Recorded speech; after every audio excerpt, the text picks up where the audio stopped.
Meet HICKS. That's the name we've given to this 1940s Bantam T3C trailer. My best buddy Chris and I bought it and restored it together, but then tragedy struck, and we rolled the trailer on an overlanding trip last year. Now we have to pick up the pieces and figure out how to put HICKS back together again, hopefully better than ever. Today, we're assessing the damage from the rollover and making a plan for what to do next. Let's get started.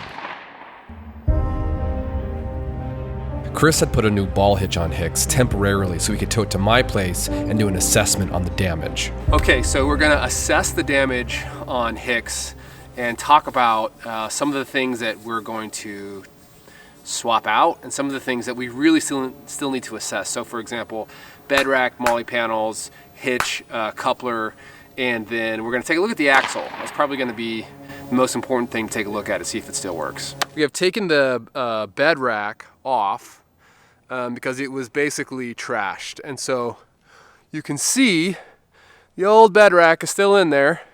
Chris has already bought a new one. That's what's in the box. We've got the bed rack and the molly panels, and let's take them out and see what they look like, shall we? Yeah.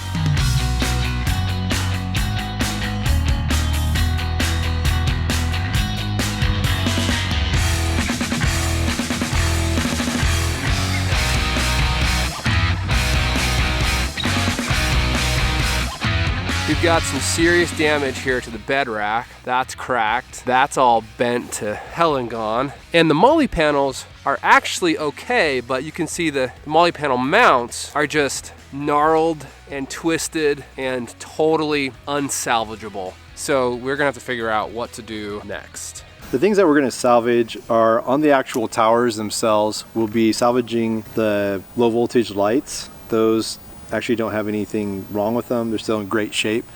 We'll also save the two molly panels and the quick fist like shovel mount. One of the things that weighed heaviest on us was whether or not we'd have to replace the axle. We gotta figure out is the axle. Yeah. It still looks to me like that driver's side tire is towed in just a little bit. What do you think? Yeah, I think so. And it's funny because we tried to figure out like why that was the one that was towed in, because the trailer went over on the passenger side. Right. But that's the axle, or that's the wheel that actually hit that bump. Right. And that's the only reason that I can think that it's kind of towed in. It looks towed in. I'm worried that like it's an optical illusion from the fender, so why don't we chalk it and drive a little bit and see what the tread pattern's like. Sounds good. Turns out we were gonna use our kid's sidewalk chalk, but we have thrown that away, so no chalk.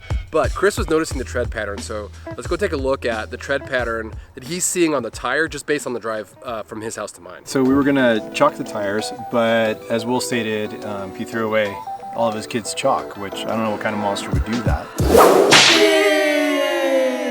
Just from looking at the tire, you can kind of see a pattern already kind of emerging. So we have like a dark pattern for most of the tire, but right on the shoulder, on the inside shoulder, it's way lighter. And so you can tell that the tire, because it is towed in, has a contact patch that's pretty good sized. However, there is a section where the tire isn't making contact with the road. So not really surprised by that. That just kind of reaffirms what we see just from looking at it. So, unfortunately, that axle is truly towed in. So we had a plan to unflip the axle. So if you watched previous episodes, we put the axle on the underside of the leaf springs to give it some extra lift, and we think that raised the center of gravity and contributed to the flip. Yeah. So we were going to undo that, but if it's bent, then yeah, it doesn't really make sense, because we're either going to get a new solid axle or possibly go to the Timbrin that a lot of you suggested, and we initially kind of thought about, honestly. Yep. So I think now maybe we don't need to put any new accessories. We're going to put the bed rack on, but it doesn't make sense now if we're going to flip this thing over and put a new axle of some sort on it. So I think maybe for now, let's just go hit the computer screen, have some bourbon, and look at the options for what a new axle might look like. So we started researching new axles and decided to go with another solid axle from CompactCampingConcepts.com.